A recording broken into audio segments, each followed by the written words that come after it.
Bonjour, mes frères et sœurs bien-aimés présents au local de réunion de l'église de Bérab. Bonjour, frères et sœurs qui nous regardent sur Internet. Nous sommes heureux en voyant que le Seigneur est en train de nous conduire pendant tous ces jours dans les communions des églises où le Seigneur, il révèle ce qui est dans son cœur. C'est un grand amour de Dieu qui nous amène à revenir au commencement. Nous avons vu que le commencement, c'est la croix.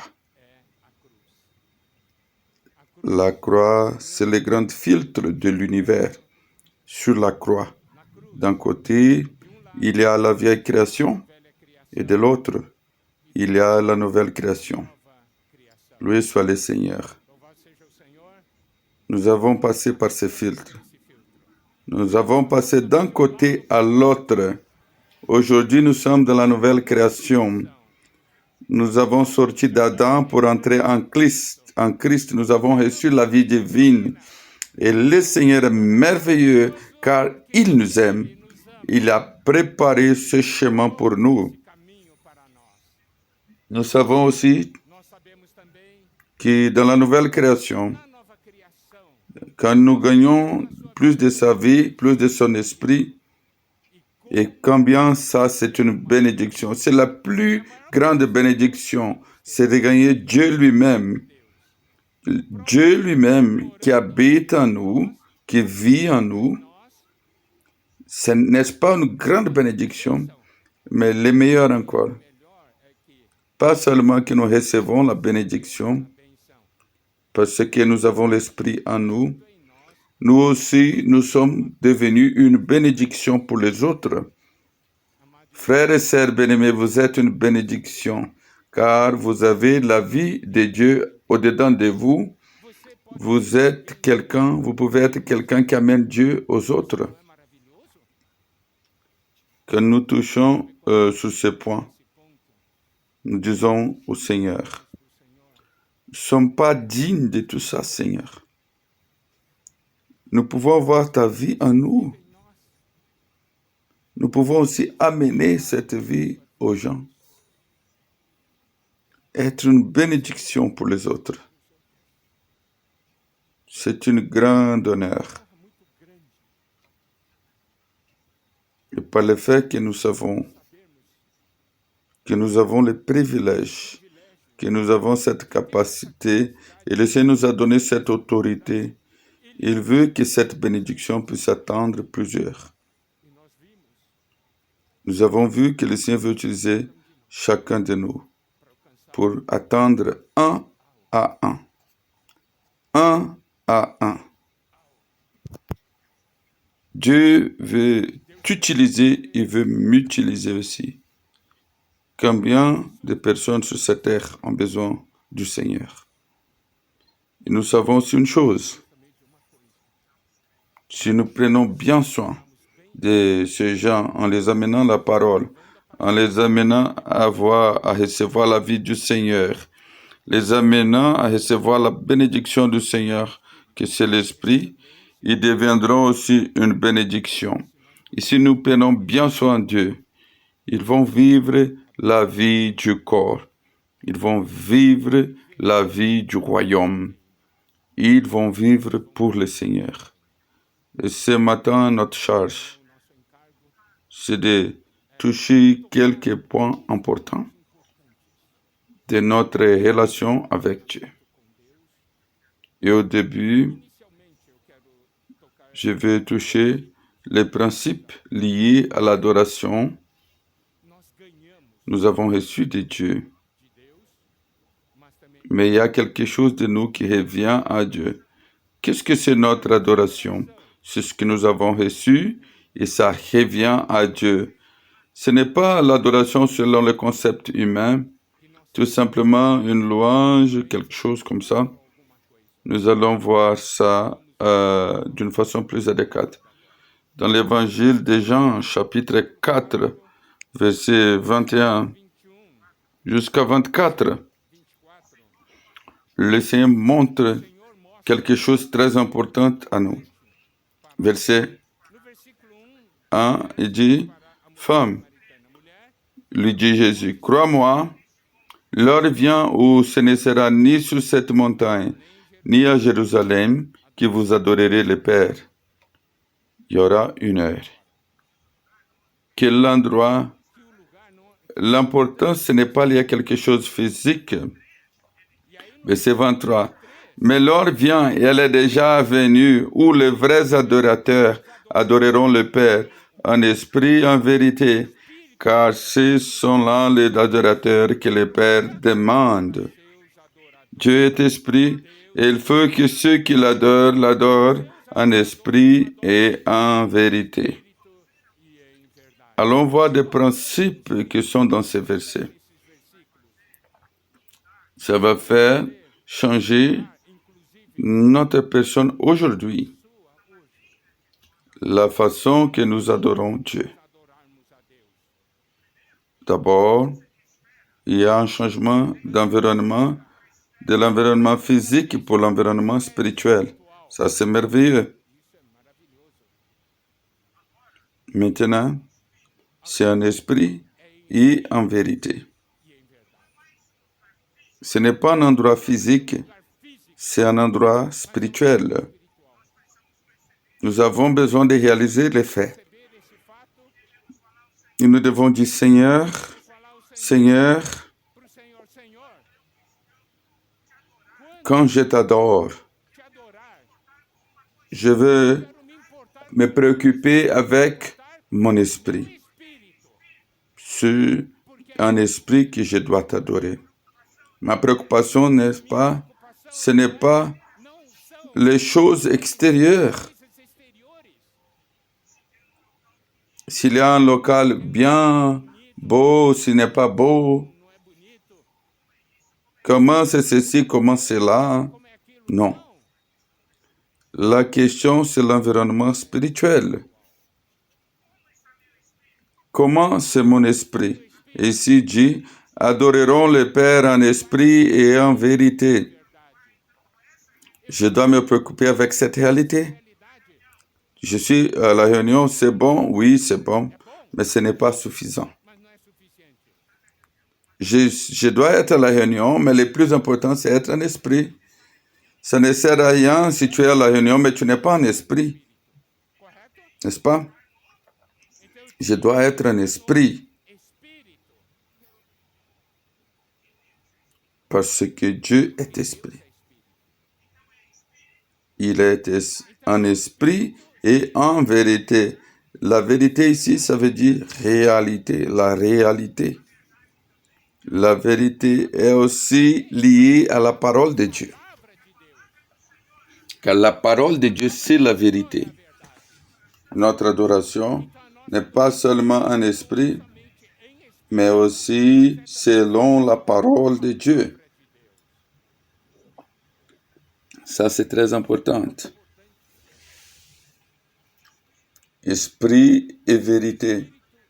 Le mot vérité, ça veut dire la réalité. Le Seigneur ne regarde pas pour l'apparence. Il regarde à notre réalité.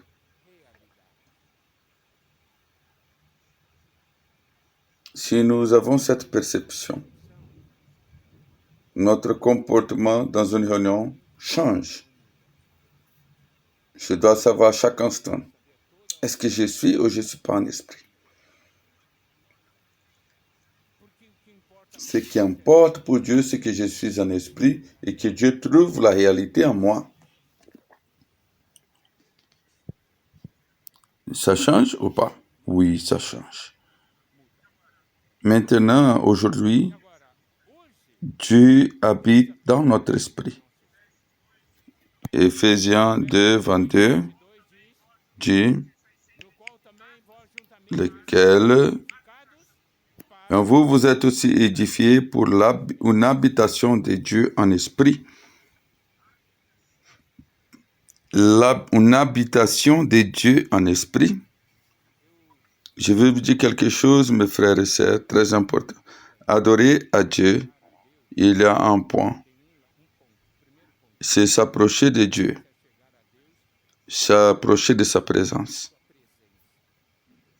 Deuxième, il faut avoir quelque chose à lui offrir. D'accord? Le peuple d'Israël, ils allaient adorer Dieu, ils amenaient leurs offrandes. Et qu'est-ce que nous amenons? Nous devons amener Christ pour offrir à Dieu. Je ne viens pas à la réunion tout simplement pour recevoir, mais je viens à la réunion pour adorer Dieu. Ou je peux adorer à Dieu à la maison, dans une communion, dans une station de communion, mais je dois offrir quelque chose. Et si je dois offrir Christ, que j'expérimente, que je gagne dans ma vie quotidienne. Nous sommes dans une réunion et nous avons un concept. Je vais à la réunion pour recevoir. La vision que nous devons, je suis à la réunion, pas seulement pour recevoir, aussi, mais aussi pour donner pour le Seigneur, offrir au Seigneur ce que j'ai reçu, ce que j'ai expérimenté, et aussi donner ça aux frères et sœurs. Hier, le frère Joxma, il nous a dit que nous devons prendre soin un à un. Comment prenons soin un à un? Nous devons les aider à aller à la présence du Seigneur, les aider à avoir des expériences avec le Seigneur. Ils donc pourront adorer Dieu en esprit et apporter Christ pour offrir à Dieu. Comment pouvons-nous prendre soin d'eux? Les aider à utiliser l'esprit, car Dieu est esprit et importe que les adorateurs l'adorent en esprit et en vérité. Ça veut dire en esprit et en réalité.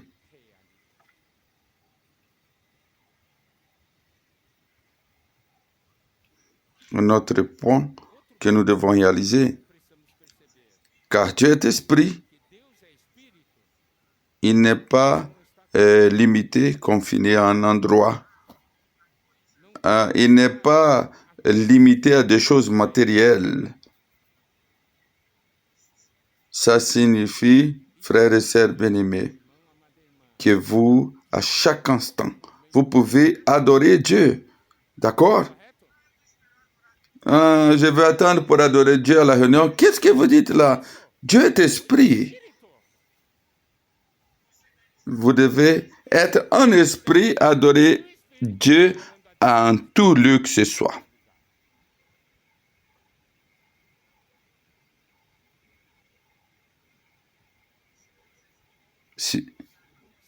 Si Dieu est esprit, l'offrande que je dois faire à Dieu, c'est une offrande spirituelle aussi. Combien il est importante notre expérience avec le Seigneur.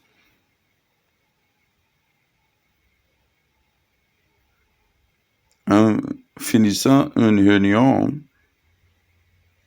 nous ne devons pas dire « Quelle bonne réunion !» La question est, à la fin, nous devons faire la question « Est-ce que j'ai touché ou pas Dieu? Est-ce que j'ai eu ou non communion avec Dieu? » Comprenez, mes frères? Peut-être je passe toute une réunion sans toucher Dieu. Maintenant, je voudrais voir avec les frères et sœurs Deutéronomie, chapitre 12, à propos de quelques principes concernant notre adoration à Dieu, notre service à Dieu. Ça, c'est très important pour notre vie spirituelle. Deutéronomie, c'était appliqué en lieu physique, mais selon Jean 4, il y a eu un changement. Maintenant, c'est un esprit. Mais les principes spirituels sont les mêmes. Ça ne change pas. Deutéronomie 12, à partir du verset 1. Voici les lois, les ordonnances que vous observerez et que vous mettrez en pratique, ainsi longtemps que vous vivrez dans les pays dont l'Éternel, le Dieu de vos pères, vous donne dans la possession. Le Seigneur dit, vous allez entrer sur cette terre, il y avait des choses que vous devez prêter attention. Verset 2. Vous détruiriez tous les lieux où les nations que vous allez chasser servent leur Dieu, sur les hautes montagnes, sur les collines et sous tout arbre vert. Verset 3. Vous renversez leur autel et vous briserez leurs statues. Vous brûlerez au feu leurs idoles. Vous abattrez les images taillées de leurs dieux et vous ferez disparaître le nom de ces lieux-là. Ici, le Seigneur, il a établi un principe. Les païens, les nations, ils avaient leur façon d'adorer leur Dieu. Et le Seigneur dit, quand vous allez entrer, vous devez détruire complètement. Complètement. Regardez bien. Sur les hautes montagnes, sur les arbres, sur les collines et sur tout arbre vert, il y avait des connexions avec leurs idoles là-bas. Ils adoraient des faux dieux là-bas. Le Seigneur dit, je ne veux rien des nations pour mon adoration. Frères et sœurs bien-aimés, nous adorons Dieu.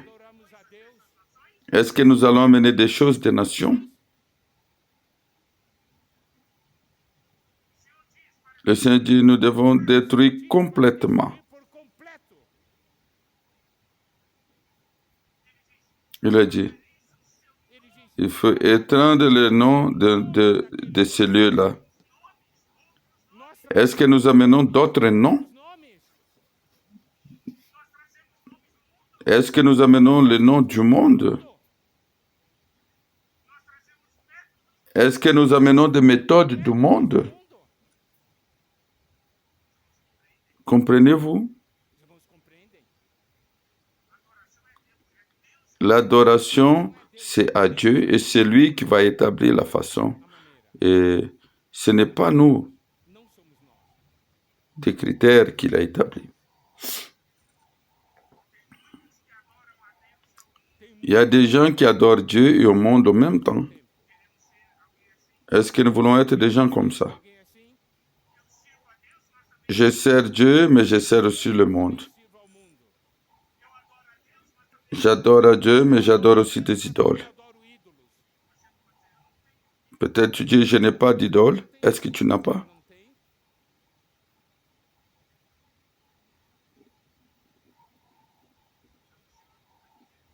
Le Seigneur dit, si vous voulez m'adorer, arrêtez tout, détruisez tout. Il faut éteindre et effacer tous leurs noms. Verset 4. Vous n'agirez pas ainsi à l'égard de l'Éternel, votre Dieu. C'est comme si le Seigneur il nous disait, ne faites pas ça avec moi. Ne faites pas ça avec moi. Ce que vous faites là, qu'est-ce que tu es en train de m'amener ici?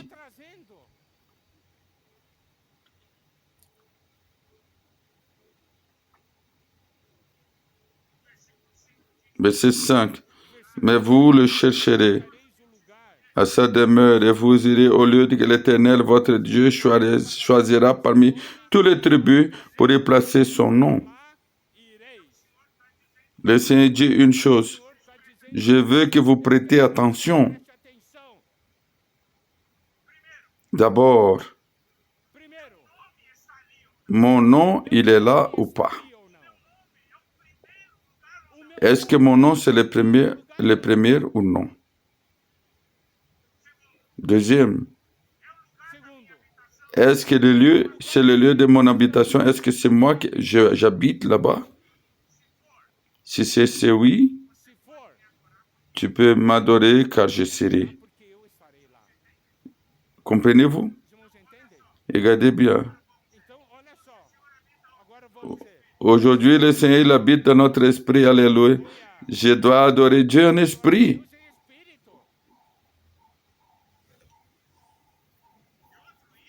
Un autre point, c'est que l'esprit qui habite en moi, c'est l'esprit de Dieu. Nous sommes connus par son nom. Nous sommes sauvés par son nom.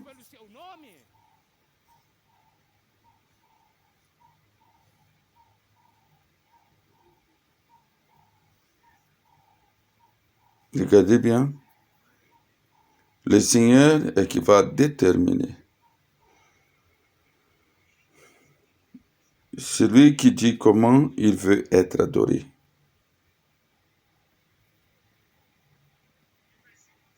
Verset 6. C'est là que vous présenterez vos holocaustes, vos sacrifices, vos dîmes, vos prémices, vos offrandes en accomplissement d'un vœu, vos offrandes volontaires et vos premiers-nés de votre ego et de votre menu bétail. Signifie, nous devons amener Christ.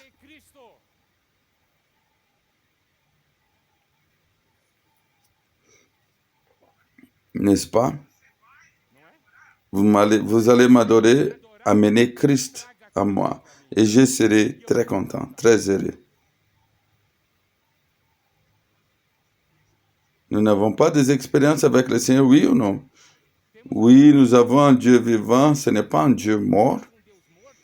Nous avons des expériences avec lui, nous avons sa parole vivante. Nous avons l'Esprit. Je peux passer une semaine.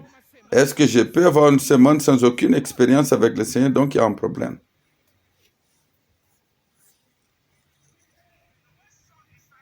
Ne pas seulement être ensemble.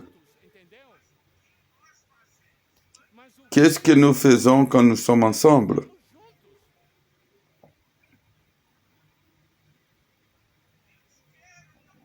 Dieu veut ou ne veut pas notre adoration.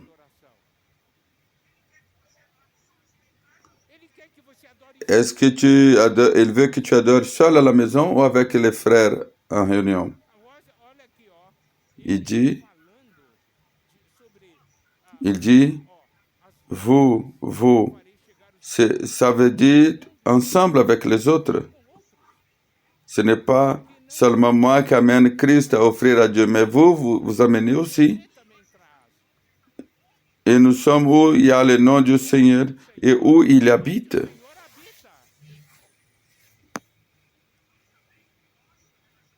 Notre relation, nous nous rencontrons dans la réunion, non seulement physiquement, mais aussi spirituellement. Mon esprit touche ton esprit. Si mon esprit a touché ton esprit, nous sommes rencontrés en réunion. Mais si mon esprit ne touche pas ton esprit, nous ne sommes pas rencontrés. Même si nous avons vu l'un l'autre. Comprenez-vous ce que je veux dire?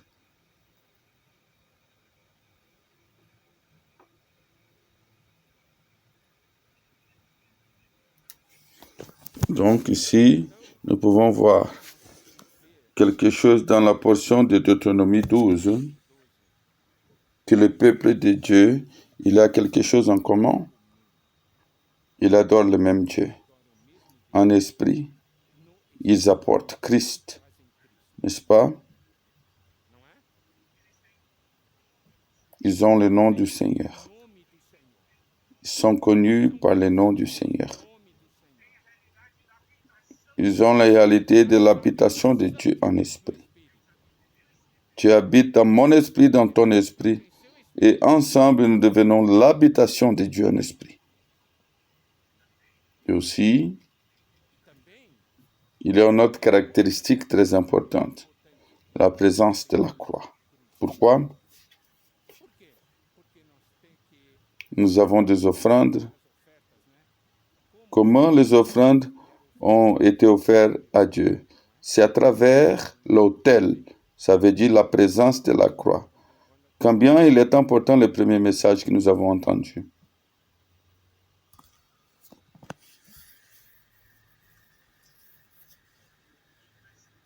Verset 7 dit, et là, vous mangerez devant l'Éternel, votre Dieu, et vous et vos familles, vous ferez servir à votre joie tous les biens par lesquels l'Éternel, votre Dieu, vous aura béni. Donc, ici dit, vous allez manger. Tout le monde mange ensemble. C'est pour ça que j'ai dit, allons prendre soin de chacun. Pour celui qui est bien soigné, qui puisse vivre la vie du corps. Nous tous, nous mangeons ensemble et nous réjouissons ensemble.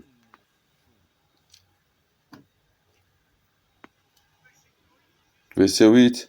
Vous n'agirez donc pas comme nous le faisons maintenant ici, où chacun fait ce qui lui semble bon. Il laisse une chanson. Ce n'est pas ce que tu penses qui c'est correct, mais c'est moi qui dis ce qui est correct. Ce n'est pas nous qui devons déterminer. La vraie adoration, ça c'est ce qui plaît à Dieu. Ce n'est pas ce qui me plaît. Peut-être je peux faire quelque chose qui me plaît, mais ça peut être abominable à Dieu.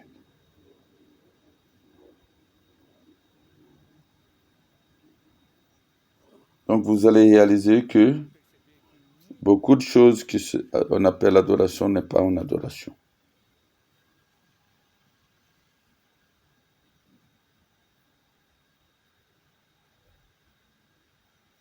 Pour ça,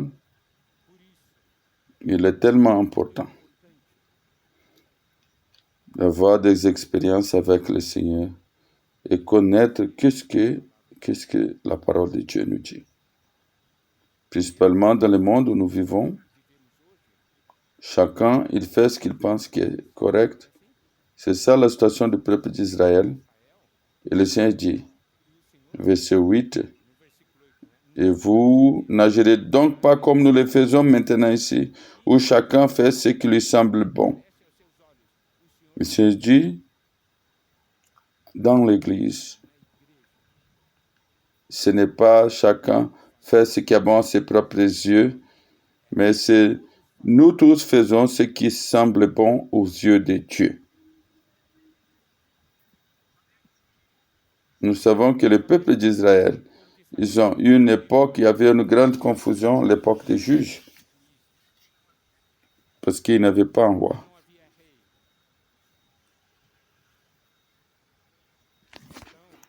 Dans Juge 17, 12. Et dans ce jour-là, 18, hein, en ce temps-là, il n'avait point de roi Israël. 19, 1. Il n'avait point de roi en Israël. Juge 21, 25. En ce temps-là, il n'avait point de roi en Israël et chacun faisait ce qui lui semblait bon. Donc, frères et sœurs bien-aimés,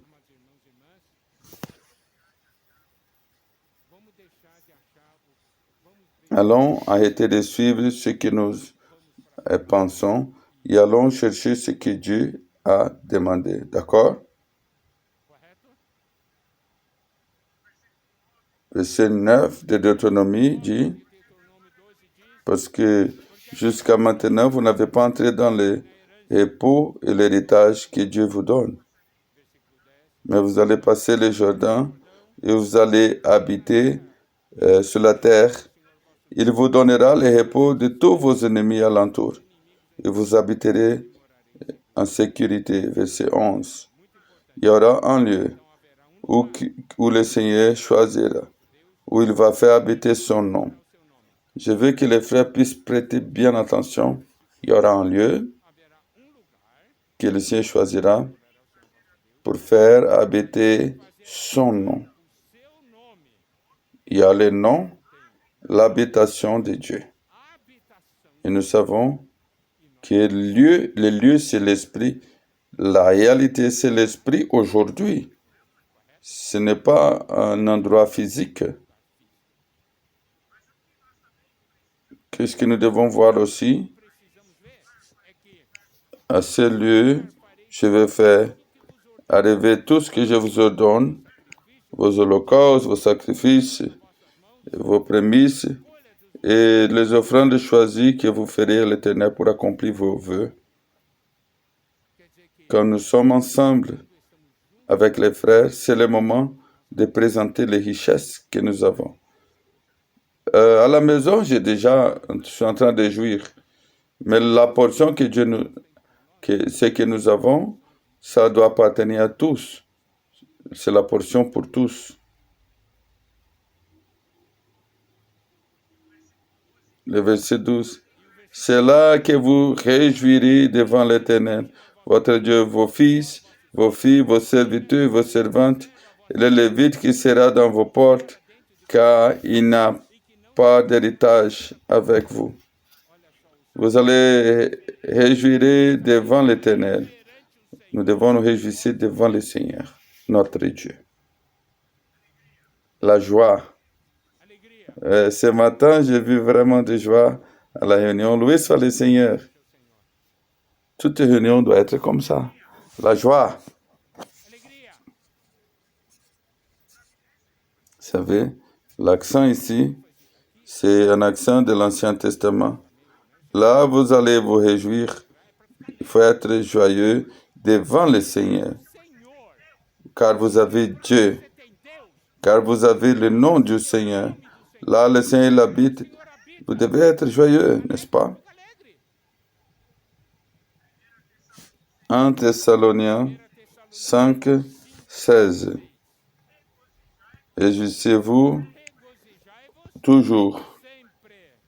Soyez toujours joyeux. Ce n'est pas de temps en temps. Philippiens 4, 4. Réjouissez-vous dans le Seigneur. Encore une fois, je vous dis, réjouissez-vous. N'est-ce pas très intéressant la construction grammaticale? Réjouissez-vous toujours dans le Seigneur. Et je le répète, réjouissez-vous. Ça montre une chose. Ce n'est pas très facile pour nous d'être joyeux.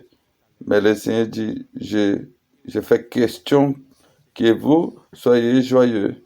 Comme ça, vous allez laisser de regarder des problèmes et me regarder à moi, car mon nom est ici, je suis là. Pourquoi vous n'êtes pas joyeux? Je n'ai pas joyeux à cause du problème ici. Il dit, attendez. Quel est le plus important, Dieu ou le problème?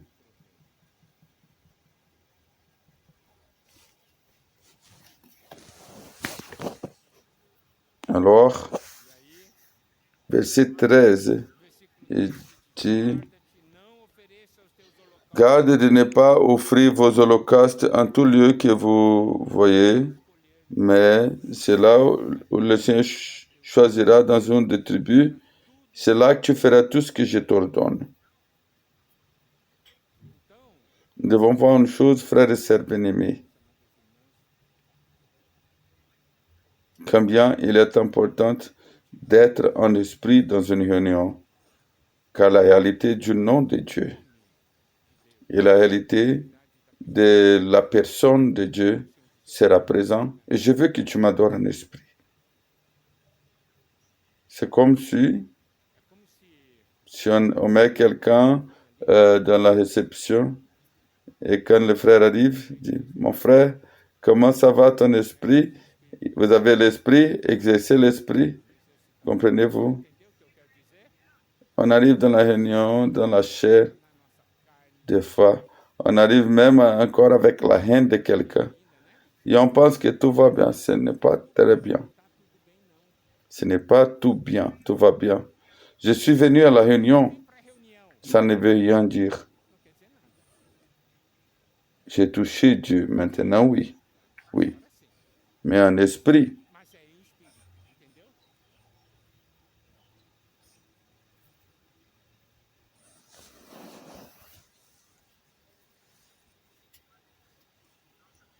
que nous savons dans Jean 4,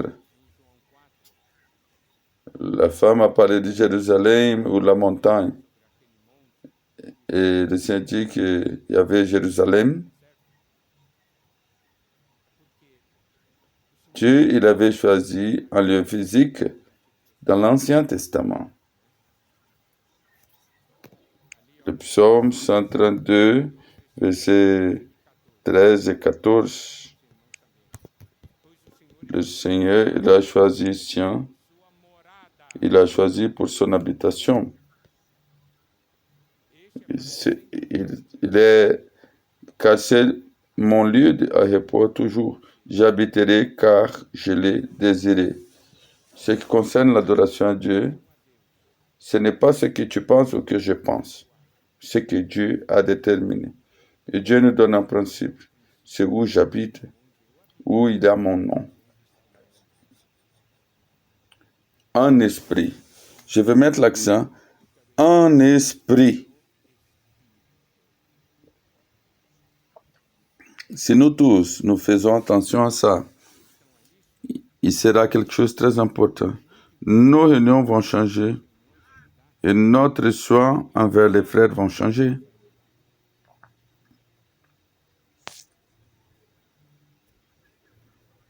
J'aimerais parler de Hébreux 10, 25.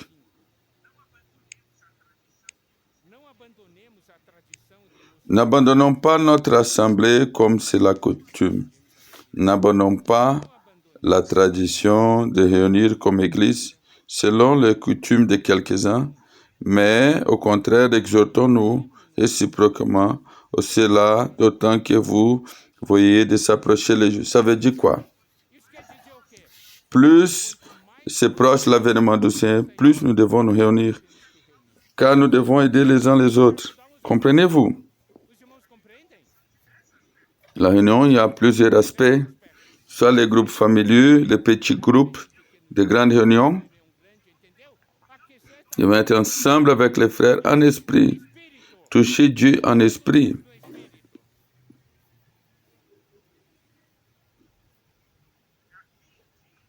Ici, nous a dit, n'abandonnez pas notre assemblée comme c'est la coutume de quelques-uns.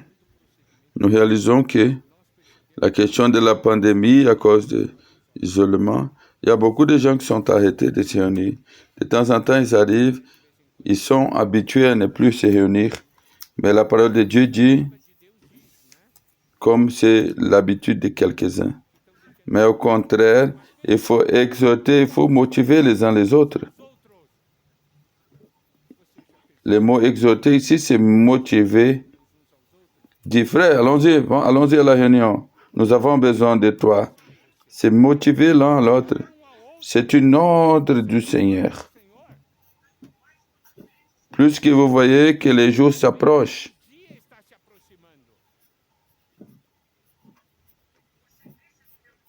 vous arrêtez de réunir, je peux te garantir une chose. Tu vas désanimer.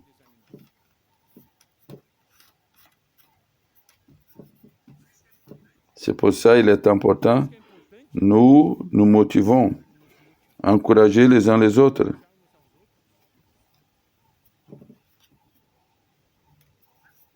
Et un aide l'autre. Nous nous réunissons pour recevoir de Dieu. Nous nous réunissons pour offrir Christ à Dieu. Nous nous réunissons pour nous encourager les uns les autres. Nous nous réunissons pour nous bénir mutuellement. Nous nous réunissons pour servir ensemble le Seigneur. S'il n'y avait plus de réunions, est-ce qu'on avait cette conférence? Est-ce que les frères et sœurs pouvaient coopérer, servir les uns les autres? Non.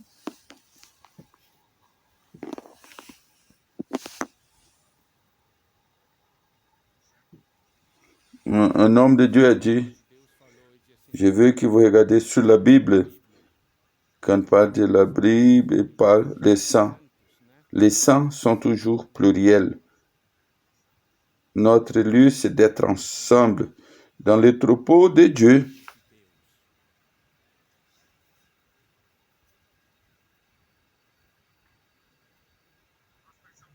nous devons voir que nous réunissons.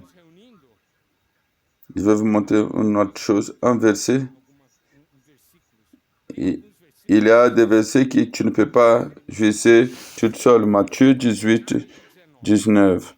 En vérité, je vous dis que si deux d'entre vous sur la terre, vous êtes d'accord sur quoi que ce soit que vous demandez, il sera donné par mon Père qui est dans les cieux. Le Seigneur dit, il a dit prier 2 à 2. Si tu es seul, tu ne peux pas prier 2 à 2, tu ne peux pas expérimenter ça. Tu as besoin d'un frère. Matthieu 18, 20. Où il y a 2 ou 3 rassemblés en mon nom, je suis au milieu d'eux.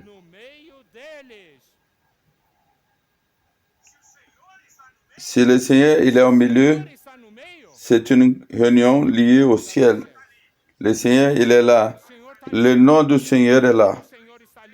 2 ou 3 rassemblés en mon nom, ça c'est très important. On ne doit pas être réunis dans un nom de quoi que ce soit d'autre, mais nous devons être réunis au nom du Seigneur. Ce qui est merveilleux, c'est qu'on n'a pas 2 ou 3 réunis en mon nom. Cette parole, c'est une parole positive, ce n'est pas négatif. Du côté négatif, tu n'as pas besoin des autres frères. S'il y a 2 ou 3, tu peux marcher avec 2 ou 3, tout simplement. Ce n'est pas dans ce sens ici. Ce que ça veut dire, c'est que 2 ou 3 il dit. Ça, c'est une bénédiction que Dieu nous donne. Regardez bien. S'il y a 2 réunis en mon nom, je promets, je serai au milieu d'eux. Ça veut dire que je peux me réunir à chaque instant. Si je rencontre un frère, allons nous réunir au nom du Seigneur pendant 5 minutes. Le Seigneur est au milieu. Il est très bon. Le Seigneur il est au milieu d'eux. Il y a 2 ou 3. Il n'a pas dit, je vais apparaître s'il y a plus de 1000. S'il y a moins de 1000, je ne donne pas ma présence. Voyez-vous, quelle bénédiction. Le Seigneur il a dit 2, il a déjà garanti sa présence. Sinon, s'il y a besoin de 1000,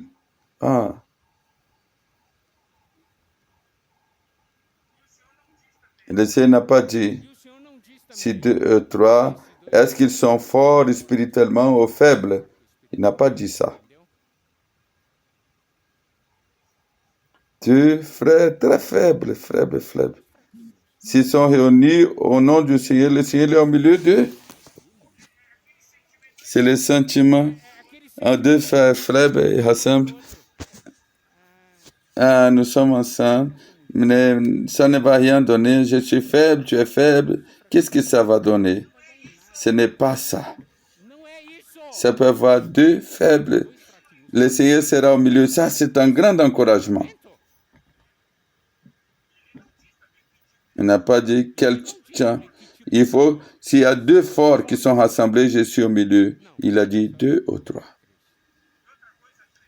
Il y a une autre chose vraiment redoutable. Les grands chiffres, ça ne veut rien dire. La position que des gens, aussi les lieux, il n'a pas dit c'est quel est l'endroit. Il a dit n'importe où, je serai là. Vous avez compris? Il n'a pas dit à partir de 20 heures. Il n'a pas l'heure. Il n'a pas dit comment se réunir. Et si c'est comme ça, je serai au milieu de vous. Comprenez-vous combien c'est beau tous ces versets? Le Seigneur est au milieu. Il n'a pas dit s'il y a 2 réunis, je serai avec les frères qui est fort. Est-ce qu'il a dit ça? Non. Il est au milieu d'eux. Il est avec les forts, il est avec les faibles. Frères et sœurs, il y aura la présence du Seigneur. Comprenez-vous combien il est important d'avoir une vie en commun pour prendre soin les uns des autres? Et aussi, c'est le respect des églises. Apocalypse 2, 7. Celui qui a des oreilles, qu'il entende ce que l'Esprit dit aux églises. Vous pouvez voir dans le livre d'Apocalypse, au-dedans du livre d'Apocalypse, il y a des lettres pour les 7 églises. Il n'y a pas 7 livres, il y a des 7 lettres dans un seul livre d'Apocalypse. Il est dit, celui qui a des oreilles, qu'il entend ce que l'Esprit dit aux églises. Est-ce que tu as des oreilles? Donc vous êtes qualifié. J'ai des oreilles. Et entendre ce que l'Esprit dit aux églises. Je ne vais pas seulement dire ce que l'Esprit dit à l'église de Bérab, mais je vais entendre ce que l'Esprit est en train de dire aux autres églises. Nous avons besoin d'avoir une communion. Amen.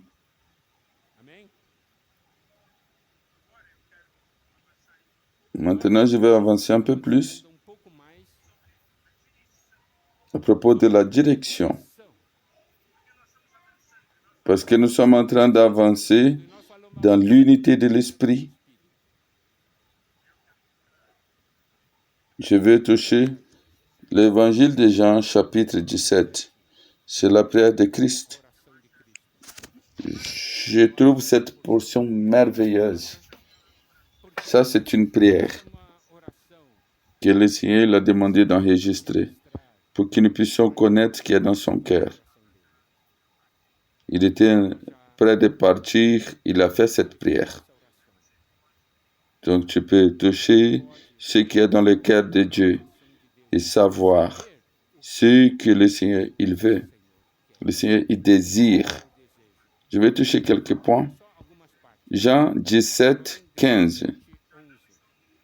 Je ne te prie pas, je ne peux pas de les ôter du monde, mais de préserver du mal. Père, garde dans le nom que tu m'as donné, car qu'ils puissent être un comme nous.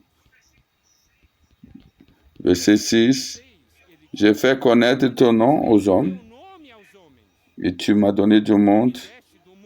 Ils étaient à toi et tu me les as donnés. Ils ont gardé ta parole. Le Seigneur dit comme ça.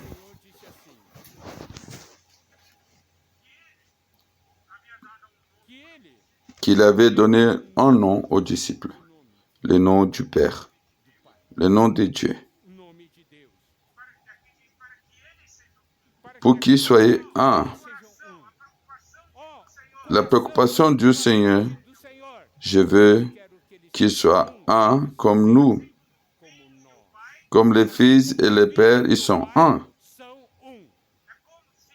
C'est comme si on demande au Seigneur Jésus, moi et Nélio, qu'est-ce que tu attends de nous? Et le Seigneur va répondre, je veux que vous soyez un, comme moi et le Père, nous sommes un. Qu'est-ce que le Seigneur attend de nous? Que nous soyons un, comme les fils et les pères, ils sont un. C'est une prière du Seigneur. Il y a un principe. Nous tous, nous avons besoin de la prière du Seigneur et de la puissance de Dieu pour nous garder. Il a demandé au Père, garde eux, parce que le Père, il a la puissance, mais il a prié, il a demandé. Nous avons besoin de la prière du Seigneur et de la puissance de Dieu pour nous garder. Être gardé dans le nom du Père, c'est être gardé dans sa vie. Seulement ceux qui sont nés de Dieu peuvent appeler Dieu de Père.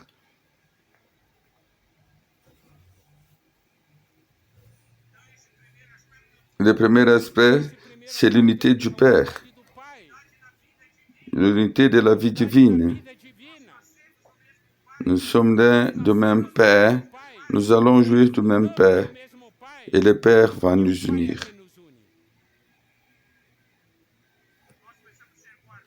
nous devons être gardés. Et le Seigneur, celui qui toujours prie pour nous, Romains 8, 34, dit, qui va les condamner? C'est Christ qui est mort pour eux et aussi ressuscité et à la droite des Pères et aussi fait des intercessions pour nous. Le Seigneur fait des intercessions pour nous jusqu'à maintenant. Hébreux 7, 25. Il peut sauver totalement ceux qui s'approchent de lui par Dieu, qui vit toujours pour faire des intercessions pour eux. Le Seigneur, il a prié, gardez eux qui soient un.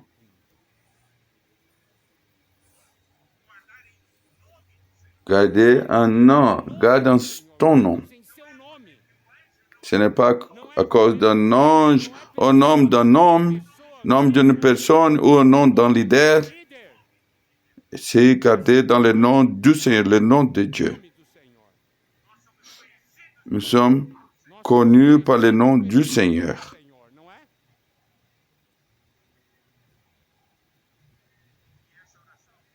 Cette prière est très importante.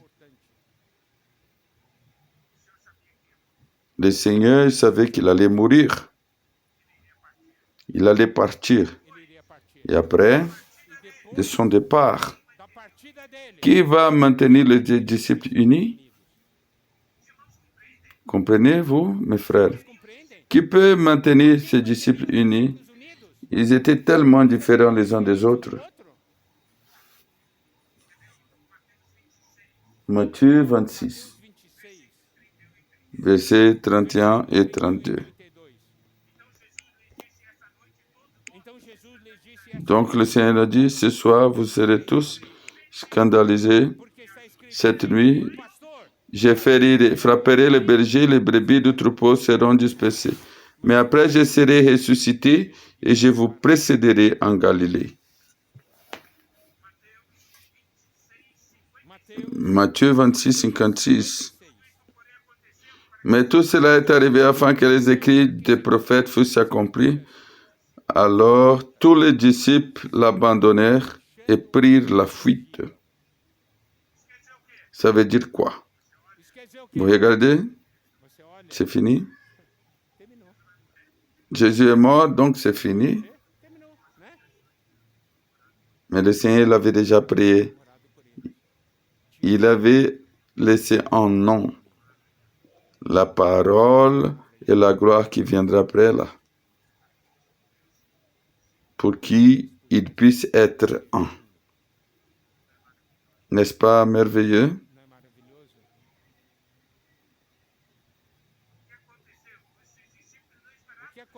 Les disciples n'attendaient pas que le Seigneur puisse mourir. Luc 24, dans les chemins d'Emmaüs, nous attendons que celui qui devait faire la rédemption d'Israël. Mais voici le troisième jour que ces choses sont passées.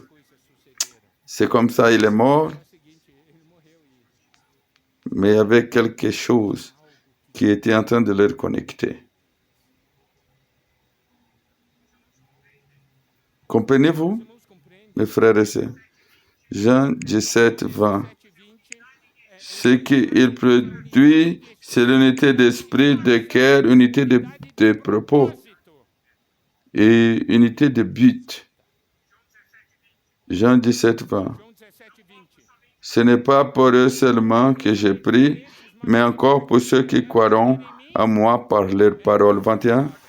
Afin que tous soient un, comme toi, Père, tu es en moi et comme je suis en toi, afin qu'eux aussi soient en nous pour que le monde croie que tu m'as envoyé. Dieu montre que le Seigneur, il a donné sa parole à travers sa parole.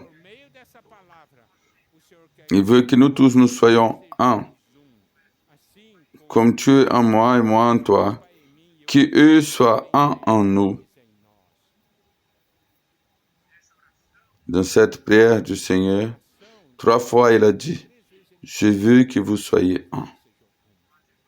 Frères et sœurs, le Seigneur, il veut que nous soyons un dans le nom, dans la vie, dans la parole. Ce n'est pas être unis dans d'autres choses. Ce n'est pas unité de doctrine, unité dans un homme, mais unis en Dieu, l'unité en Dieu. Et ici, l'importance d'être pour que le monde croie que tu m'as envoyé.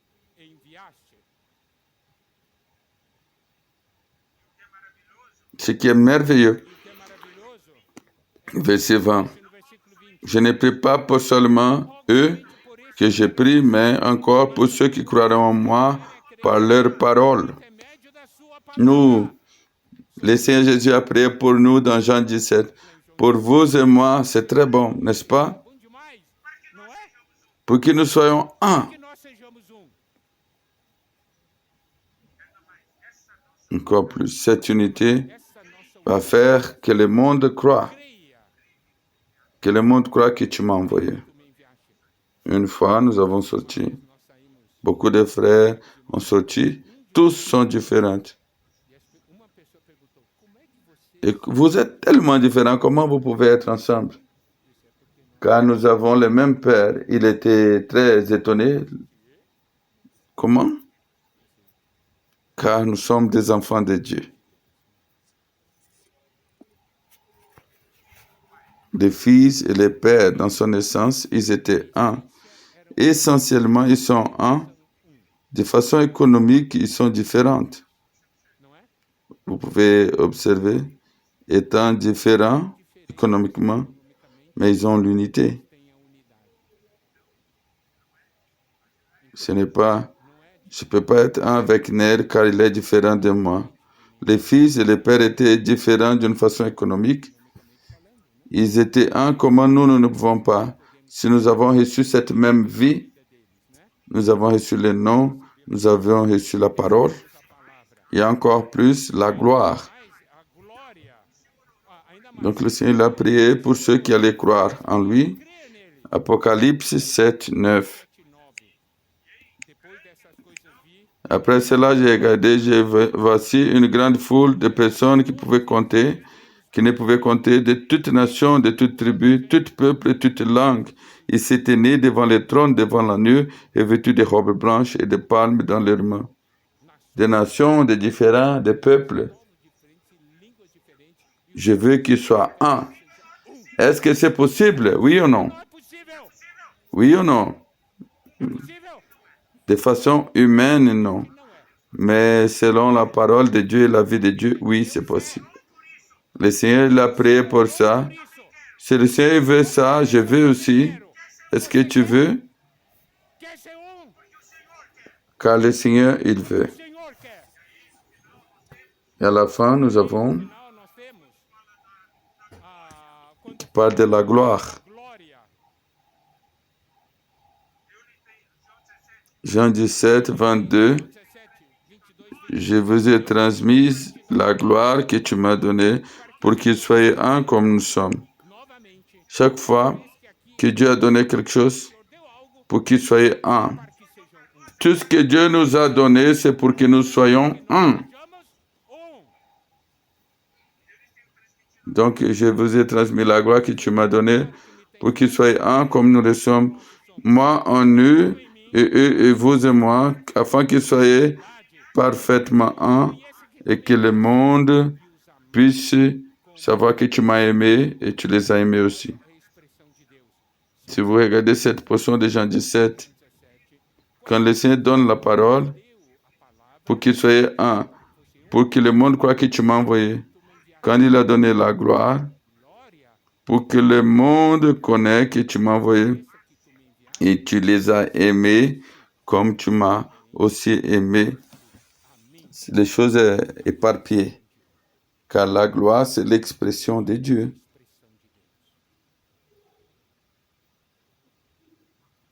Une chose, c'est très importante. Dans cette question, de prendre soin un à un, notre unité va faire que nous soyons fructueux. Imaginez qu'on va participer dans un groupe qui n'y a que des bagarres, le groupe familial. Ah, je ne veux plus venir ici. Quand voir quelqu'un aime l'autre et prendre soin, non, j'aime bien être soigné ici. D'abord, ils voient, ils ont été transformés, il a été envoyé. Alors, savoir aussi que le Seigneur les a aimés. Le Seigneur nous a donné la vie à cause de la question du nom du Père. Il nous a donné sa parole, il nous a donné sa gloire pour exprimer le Seigneur. 17, 26. Je leur fais connaître ton nom et je les ferai connaître afin que l'amour dont tu m'as aimé soit en eux et que je sois en eux. La partie finale, Éphésiens chapitre 4.